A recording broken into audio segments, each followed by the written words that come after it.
গপ্প জাংশন চ্যানেলে তোমাদের আবারও স্বাগত জানাই। আজকের কবিতাটি রবীন্দ্রনাথ ঠাকুরের গীতাঞ্জলি কাব্যগ্রন্থের অন্তর্গত। কবি এই কবিতার মাধ্যমে সমবেদনা, প্রেম এবং ত্যাগের গুরুত্ব সম্পর্কে একটি আধ্যাত্মিক পাঠ প্রদান করেন। সোনার রথে চড়ে গ্রাম পরিক্রমা করতে বেরিয়েছেন স্বয়ং রাজাধিরাজ।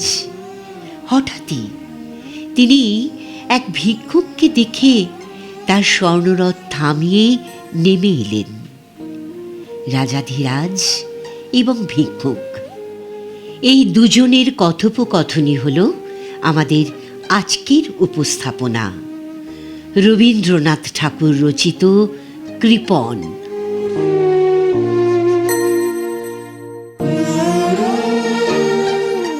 আমি ভিক্ষা করে ফিরতেছিলাম গ্রামের পথে পথে।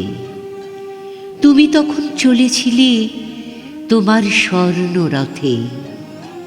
অপূর্ব এক স্বপ্ন সম লাগতেছিল চক্ষে মম। কি বিচিত্র শোভা তোমার, কি বিচিত্র সাজ। আমি মনে ভাবতেছিলাম, এ কোন মহারাজ। আজি শুভক্ষণে রাত পোহালো, ভেবেছিলাম তবে আজ আমারে দাঁড়ে দাঁড়ে ফিরতে নাহি হবে। বাহির হতে নাহি হতে কাহার দেখা পেলেন পথে। চলিতে রথ ধনধান্য ছড়াবে দুই ধারে। মুঠা মুঠা কুড়িয়ে নেব নেব ভারে ভারে।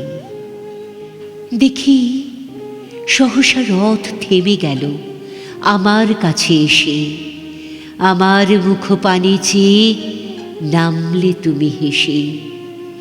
দেখে মুখের প্রসন্নতা জুড়িয়ে গেল সকল ব্যথা। হেন কালে কিসের লাগি তুমি অকস্মাৎ আমায় কিছু দাও গো বলে বাড়িয়ে দিলে হাত। মরি, এ কি কথা রাজাধিরাজ, আমায় দাও গো কিছু। শুনে ক্ষণকালের তরে রইনু মাথা নিচু। তোমার কি বা অভাব আছে ভিখারি ভিক্ষুকের কাছে? এ কেবল কৌতুকের বশে আমায় প্রবঞ্চনা।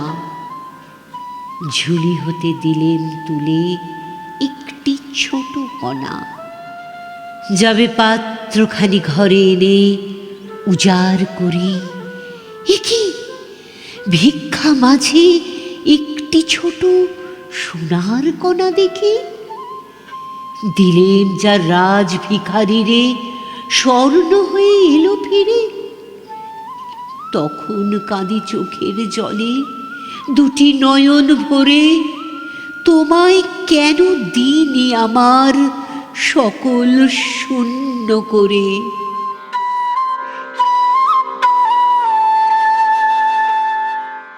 রাজাধিরাজ ভিক্ষা চাইছেন সামান্য এক ভিখারির কাছ থেকে।